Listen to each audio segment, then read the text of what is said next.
Olá, começamos agora mais um programa Palavra do Vereador, para você conhecer um pouco mais sobre o trabalho dos vereadores da nossa cidade. E o nosso convidado de hoje é o vereador Márcio Sansão, do Democratas. Boa tarde, vereador, muito obrigada pela presença. Boa tarde, Águida. Obrigado pelo convite. Vereador, vamos começar falando dos 12 meses que o senhor esteve aqui na casa. Como o senhor avalia, como foi esse trabalho? Bom, eu gostaria de começar dizendo que 12 meses é um tempo bastante curto para a estruturação de um mandato de vereador, né? Vale dizer que eu entrei no dia 15 de março de 2011 e estou saindo agora na próxima semana, no dia 3, né, dia 3 de abril. Então, um ano é muito pouco para você conhecer os meandros do Legislativo, porque a burocracia para você fazer um projeto é grande, tem toda a parte jurídica para ser analisada. Então, é um trabalho que a gente precisa se adaptar, né? Também um ano é muito pouco para você replanejar a sua vida profissional para dar conta desse trabalho legislativo, se dedicar integralmente a esse trabalho legislativo. Mas eu acho que eu consegui equalizar bem essas duas coisas e conseguir fazer esse trabalho legislativo da maneira como eu gostaria de fazer. Eu venho de uma área executiva, não é? Onde os resultados, onde a gente procura atuar de uma maneira mais direta na resolução dos problemas. No legislativo não é assim. O legislativo é uma atividade meio, não é? Onde você analisa leis, cuida de leis, fiscaliza o executivo, que é o executivo que propriamente faz as ações, né? No legislativo não, no legislativo a gente é atividade meio. E eu precisei me adaptar a isso, porque a gente chegou aqui querendo já resolver alguns problemas, né, como se fosse executivo. E não é assim que acontece. Eu fui vice-presidente da Associação Comercial, sou empresário, fui presidente do Convention Bureau, são todos cargos executivos. Tive à frente de uma Secretaria Municipal de Desenvolvimento Econômico e Turismo. Então, a minha atuação sempre foi no Executivo. Agora, esta atuação no Executivo é que me trouxe para cá, né? Porque eu sentia a necessidade de alguns projetos no Executivo que a gente não tinha. E sentia essa necessidade de vir para cá para poder transformar. E eu percebi que a transformação na política acontece muito a partir do legislativo também. Isso que me trouxe para cá. Agora fiquei feliz em ter essa oportunidade de um ano, que, embora curta, como eu disse, foi muito produtivo e eu acho que eu aprendi bastante aqui dentro. Certo, e é a sua primeira vez, né, no Legislativo, o senhor acabou de dizer. Qual foi a origem da votação do senhor? Bom, eu não tenho um reduto eleitoral na cidade, né? Alguns vereadores aqui, né, sempre falam, eu sou do bairro tal, eu sou da região tal.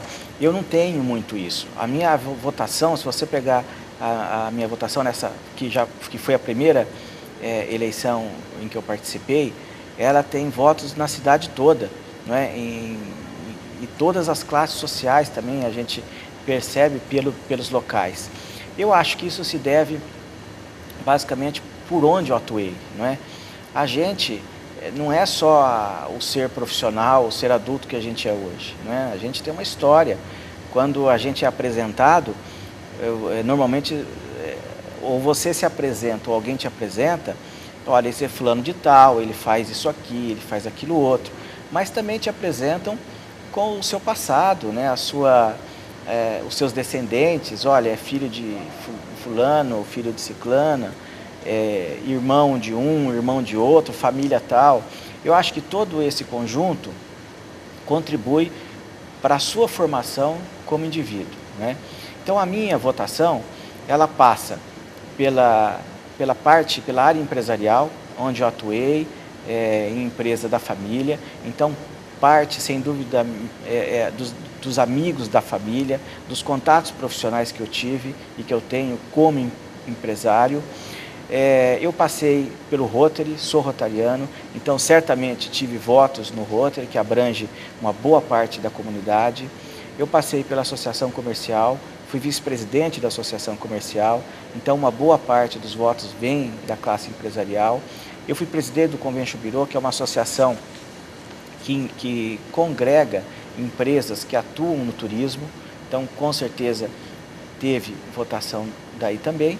E volto a dizer, os familiares, não é? Os amigos dos familiares, os amigos do meu pai, amigos da minha mãe, amigos dos meus irmãos, enfim, foi uma votação geral. E eu acho que isso é muito bom, porque isso contribui um pouco para a minha atuação aqui, de atuar não olhando apenas uma região, de atuar não apenas olhando a dificuldade de uma região ou de uma população específica, mas olhando as necessidades da cidade como um todo, né? Principalmente as questões de planejamento urbano. E por falar em planejamento urbano, vamos falar então da lei, né, que o senhor criou, que institui a nomenclatura geográfica.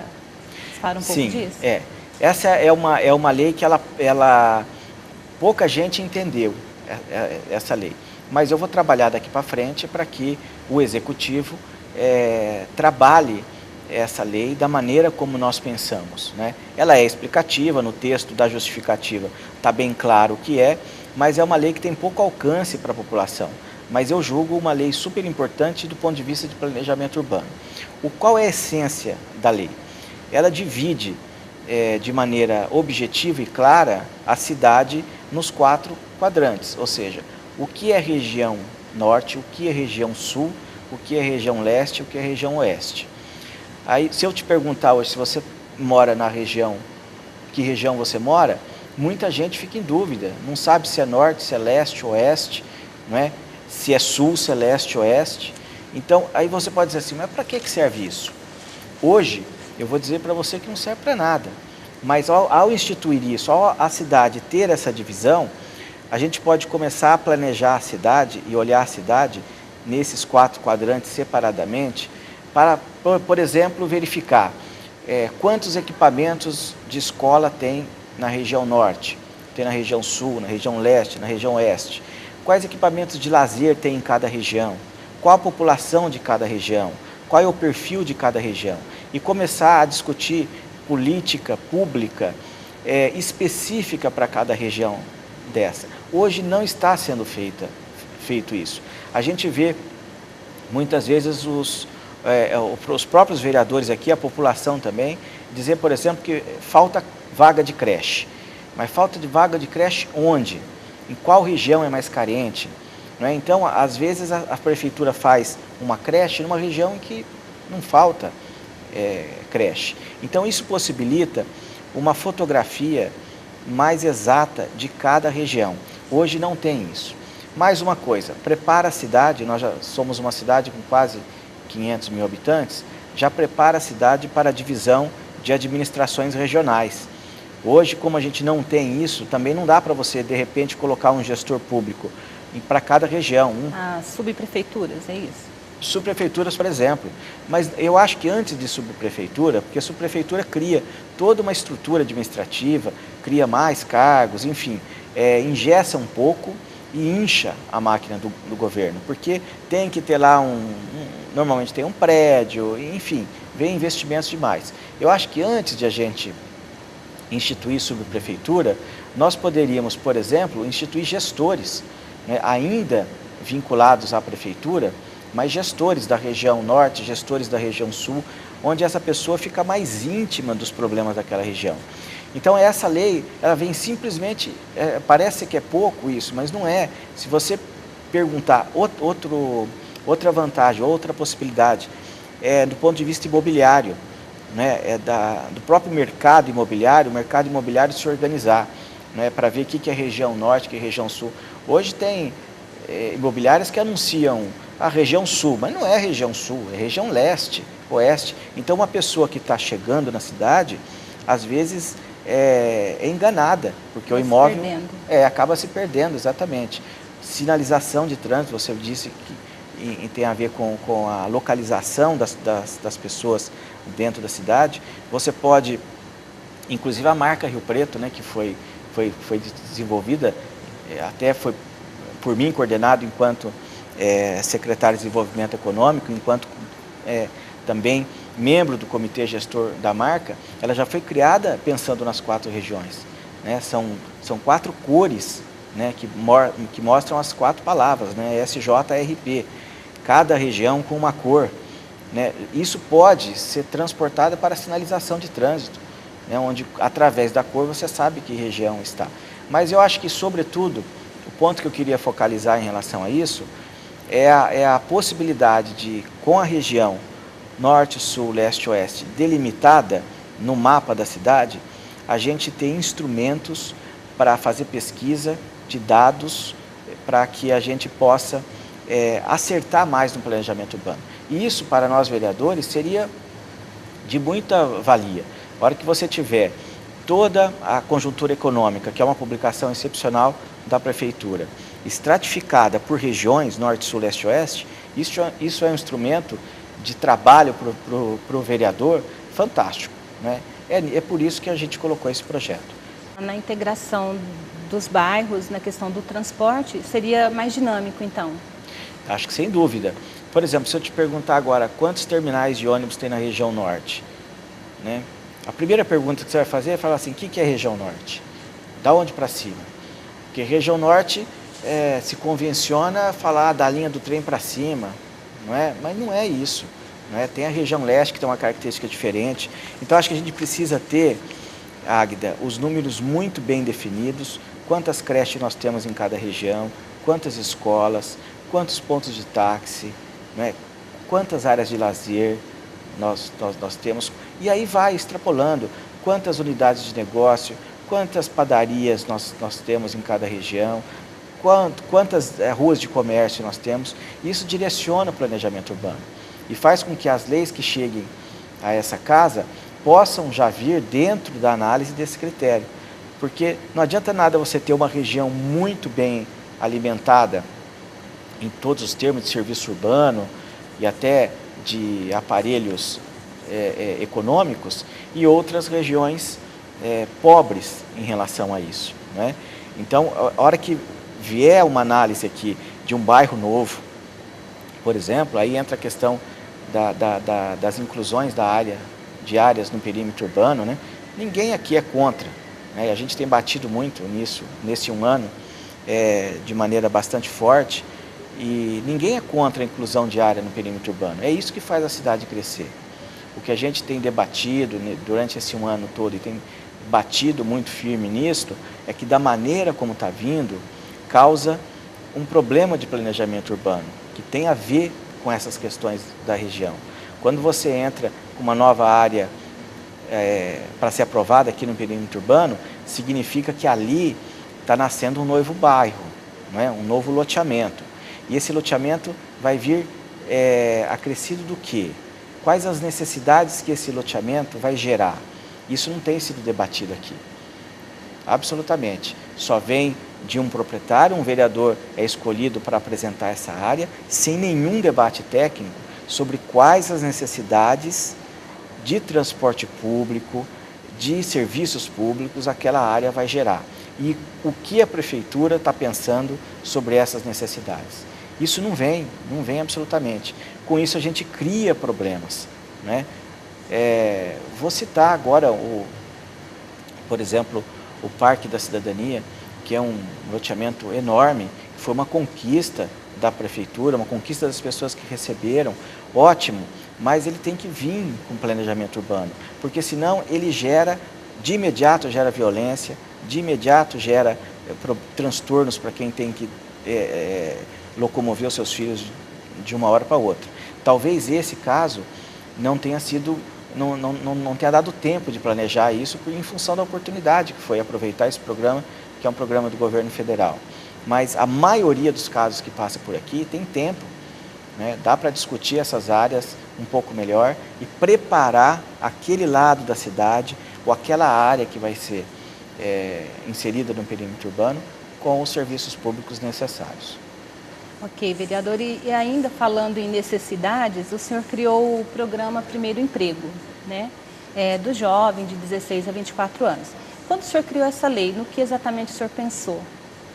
Tá, esse programa eu tenho muito carinho em relação a isso, porque eu trabalhei enquanto vice-presidente da CIRP em alguns projetos que a gente começou a fazer em parceria com o CIEE e com o SEBRAE em relação ao primeiro emprego. O que a gente aprendeu nesse projeto é que oportunidades de emprego você tem, né? E pessoas procurando emprego você também tem. Só que o casamento de uma coisa com a outra, às vezes é muito difícil. E às vezes é muito difícil por falta de preparo das pessoas, né? Às vezes a pessoa tem até qualificação, ela se encaixa no perfil de uma vaga, mas ela não foi devidamente treinada para buscar aquela vaga. Então ela se porta mal, ela se veste mal na entrevista, falta só um ajustezinho de conduta às vezes, falta algumas dicas de comportamento, algumas dicas para ela melhor se preparar para as vagas como um todo, não especificamente tecnicamente, mas comportamentos mesmo, como é que você deve fazer a entrevista, como é que você deve se portar. Então, esse projeto tem a ver com isso. E a gente aqui na Câmara viu, através da Secretaria de Emprego, por exemplo, uma grande oportunidade de implantação desse projeto. Ele, na verdade, cria um programa de integração das vagas que existem com os jovens que procuram emprego. Eu vivi muito isso na pele, tentando encaixar jovens em empresas, e eles nem sempre estavam preparados. E a gente fez uma série de palestras em escolas, chamando esses jovens e colocando para eles a maneira como eles deveriam se preparar para procurar o primeiro emprego. E foi muito legal perceber que a maioria dos jovens vinham com os pais e vinham com as mães, e elas, ao final dessas aulas, ou vamos dizer assim, desses treinamentos que a gente fazia, agradeciam a gente, porque eram dicas muito preciosas para que o filho procurasse o primeiro emprego. A lei também, ela visa a capacitação, né? Cursos, como serão feitos esses trabalhos de capacitação? A secretaria, existe uma secretaria no município hoje que trata disso, né? Que é a Secretaria do Emprego. Só que a gente percebeu que o foco que a prefeitura tem dado é no emprego em relação à frente de trabalho, né? É procurar dar um emprego para quem está procurando, mas não está cuidando daquele jovem, especificamente daquele jovem que está entrando no mercado de trabalho. Para isso, você precisa ter um programa duradouro. Você não pode ter soluços em relação a isso. Você tem que começar na Secretaria da Educação, né, começando já em alguma disciplina, já discutir com o jovem como é que ele deve se portar. Você tem que criar cursos de capacitação para aqueles jovens que não estão seguindo na carreira acadêmica, ou seja, não estão indo fazer uma faculdade. Então aí entram as ETECs, entram as escolas técnicas, isso tudo tem que ser um sistema amarrado. O projeto amarra isso de uma maneira geral, chamando os empresários também para esse cadastro e para essa capacitação. E é importante também ressaltar que esse aluno, esse jovem, ele precisa estar matriculado, é isso? Isso, ele precisa estar matriculado na escola, mas buscando o seu primeiro emprego também, não é? Mas o que é importante nisso é que dá oportunidade para o aluno se capacitar para o emprego, além da formação escolar que ele está tendo, porque hoje a formação escolar não dá isso para ele. O ideal seria que desse, mas não dá. Mas, sobretudo, a gente fazer o link dessas vagas de emprego com a iniciativa privada, né, e com o mercado de trabalho. Vereador, o senhor também criou a lei Outubro Rosa, né, o programa, Outubro Rosa. O senhor poderia nos explicar a respeito como foi feito esse trabalho, como é feita essa campanha de conscientização? Tá. O mês de outubro, né, eu acho que é um mês que foi escolhido por entidades que cuidam da questão do câncer de mama, e foi estabelecido internacionalmente como um mês para se chamar a atenção para esse mal, né?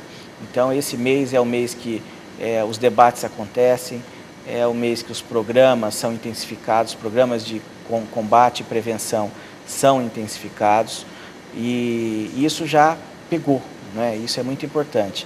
Agora, é um problema muitas vezes que as mulheres principalmente, não é, não cuidam da maneira como deveria cuidar, e esses programas de prevenção, eles são importantíssimos, né, no sentido de educar a mulher, de propiciar, de mostrar quais são os caminhos para a prevenção. Então esse mês já acontece e já há alguns anos a Rio Preto vem participando, e a gente percebeu que havia uma necessidade de o município entrar um pouco mais de cabeça nisso, né? Porque as entidades estavam sofrendo um pouco com a falta de apoio até do poder municipal. O último evento que teve em outubro de 2011, por exemplo, a prefeitura até prometeu apoio, mas foi muito pequeno, né? Então, para um problema que é um problema que abrange a população toda, né? Então, a gente fez esse projeto para que realmente a prefeitura entre de cabeça nesse projeto e que a gente pinte a cidade com o rosa, né? Por isso que chama Outubro Rosa, porque a ideia é que os prédios sejam iluminados, né, com a cor rosa, é que o município promova e divulgue as campanhas de prevenção contra o câncer de mama, pintando literalmente a cidade de rosa.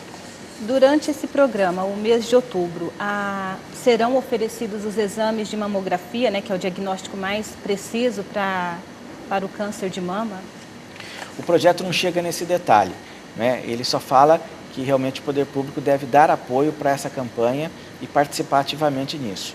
Aí depende de cada governo, depende de cada secretário, né, da saúde, os programas específicos que vão sendo montados. Mas ele exatamente é para chamar o poder público a participar desse movimento, que a iniciativa privada já está fazendo, né, de divulgar os caminhos para a prevenção do câncer de mama. A campanha, ela conscientiza as mulheres, o que é muito importante na questão da doença. Ela é uma das doenças que mais mata mulheres, né, no Brasil hoje. Então, esse trabalho de conscientização durante o mês de outubro, ele vai ser intenso? Ele vai ser intenso. A ideia é essa, já é hoje, essa é a proposta do Outubro Rosa, que já existe. O projeto cria a participação, ou estimula a participação, busca a participação do poder público nesse mês, não é? Estimulando as repartições públicas, ou fazendo com que as repartições públicas se pinte de rosa, né, aumentando a visibilidade da campanha. Porque a campanha nada mais é do que aumentar a visibilidade dos caminhos que a mulher tem para prevenir o câncer de mama. Então tem que ser feito muito barulho, né? E o poder público tem que ser a locomotiva desse processo, né? E quando eu fui convidado a participar da programação do Outubro Rosa no ano passado, eu percebi também, muitas pessoas vieram se queixar comigo sobre a pouca participação do poder público neste evento, que é um evento mundial, né, que tem uma repercussão na mídia muito importante. Mais uma vez, a repercussão na mídia não é só para falar do programa, mas é para levar informação às mulheres, né?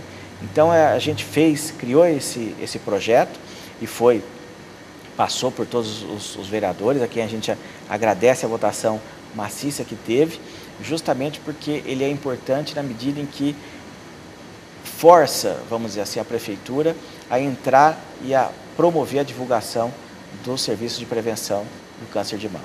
E a partir da campanha já é possível perceber aqui na cidade a procura, o aumento da procura das pessoas para esse tipo de exame, a preocupação. Esse é o objetivo, né? Agora, a gente tem que ir medindo isso ano a ano para ver o quanto que a campanha Outubro Rosa colabora nesse processo de melhoria dos exames. Certo. Vereador, vamos falar também sobre o projeto de reestruturação da TV Câmara, né? Que é um projeto que o senhor esteve à frente. O senhor pode falar a respeito? Sim. Quando eu cheguei aqui, já existia essa demanda, não é? A TV Câmara estava com os equipamentos ultrapassados pelo próprio tempo de vida deles, e isso não estava se renovando, não vinha sendo renovado, né? E aí eu herdei, vamos dizer assim, a comissão de comunicação e esse foi um dos primeiros problemas que me foi apresentado, né? Havia uma licitação em andamento para execução de alguns projetos, havia a intenção de compra de alguns equipamentos, e quando eu comecei a analisar isso, eu percebi que não havia um processo de discussão aberto com os funcionários, principalmente, a direção da TV Câmara e a própria mesa diretora, né, que era responsável por analisar isso.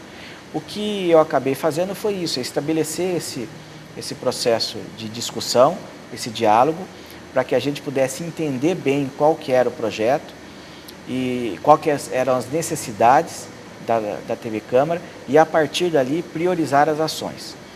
Com esse processo de discussão instalado, onde os funcionários da TV Câmara foram chamados a opinar, onde a gente fez algumas reuniões com eles, para que eles participassem ativamente do processo de licitação que estava sendo aberto, para fazer um projeto de renovação dos equipamentos, e eles participaram. Foi muito legal ter essa interatividade com eles, e a partir daí eles puderam opinar sobre o processo de construção do projeto, e opinaram, e validaram o final. Então, ao final da execução, que foi feito por uma empresa que ganhou a licitação, antes de a gente receber definitivamente esse projeto e fazer o pagamento final, os funcionários validaram, né? Olha, isso aqui, precisa corrigir alguma coisa? Está tudo aqui? Então, hoje, qual que é a importância disso? Hoje, a TV Câmara tem esse projeto de melhoria que não dá para ser feito de uma vez só, porque tem muitos investimentos, é um investimento alto, mas ele já foi priorizado, ele pode ser priorizado e pode ser feito em etapa. E todo mundo sabe de onde nós partimos e aonde nós queremos chegar com aquele projeto. Então, dessa forma, fica mais fácil executar as licitações, comprar os equipamentos que são necessários. A TV Câmara fica menos suscetível ao presidente ou à mesa diretora que está governando a Câmara. Então, pode ser qualquer Câmara que tem um documento a ser respeitado, né? É lógico que, dependendo da mesa, pode agilizar ou acelerar o processo de renovação, mas tem um norte, tem um mapa, né? E é isso que a gente colaborou. Gostaria de ter colaborado ainda mais, mas o tempo é curto. Já estamos encerrando, vereador, então o senhor fique à vontade para fazer as suas considerações finais. Tá, eu acho assim, volto a dizer o que eu comecei dizendo, né? A gente teve pouco tempo, nesse pouco tempo eu acredito que eu aprendi muita coisa aqui, mas também deixei algumas lições aqui, né? Nós, em alguns momentos, criticamos o prefeito, né? Porque eu entendo que o vereador tem que ter uma atuação independente. Eu faço parte da base aliada, faço. Então, isso significa que nós apoiamos as ações do prefeito, mas não significa que em determinado momento ou outro nós não podemos criticar o prefeito, né? Acho que esse é o papel do vereador. A crítica, quando vem de um inimigo político, pode até ser interpretada como uma ação política, não é? Uma crítica política. Mas quando vem de um aliado, eu acho que é um alerta, né? Acho que é um conselho que deveria ser olhado com mais carinho, né? Eu fui às vezes criticado porque critiquei, né? E eu acho que esse é o meu papel. Outro ponto que eu acho que colaborei muito também foi a questão de tocar num assunto delicado, que é a corrupção, né? Eu acho que a gente tem que combater a corrupção onde ela estiver, e nesse processo eu me sinto muito à vontade em relação a isso, porque eu acho que dá para fazer, e eu percebi nesse ano, acho que essa é a principal lição que eu levo desse ano. Eu aprendi que dá para fazer política sem corrupção, e mais do que isso, eu aprendi que dá para a gente lutar contra a corrupção sendo político. Hoje nós conversamos com o vereador Márcio Sansão, do Democratas. O programa Palavra do Vereador volta amanhã. Até lá!